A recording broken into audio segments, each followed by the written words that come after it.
एक सांगू का? आजीच्या परसबागेतील भाजी आपण पाहिली होती. आता आजीने भोपळ्याचा वेल लावलेला होता आणि त्याला बरीचशी फुलं आली आहेत. त्याचबरोबर एक भोपळाही धरलाय. चला बघूयात. तर हा लाल भोपळा आहे. हा पूर्ण मोठा नाही झालेला आहे. अजून 5-6 दिवस तरी जातील हा मोठा व्हायला. आणि या वेलाला बरीचशी फुलं पण धरलेली आहेत. चला दाखवते.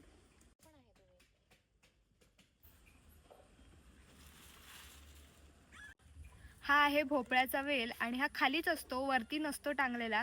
कारण की लाल भोपळा हा मोठा असतो आणि वजनाला सुद्धा जास्त असतो.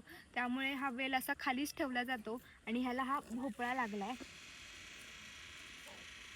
भोपळ्याचे दोन प्रकार असतात, एक म्हणजे दुधी भोपळा आणि दुसरा म्हणजे लाल भोपळा.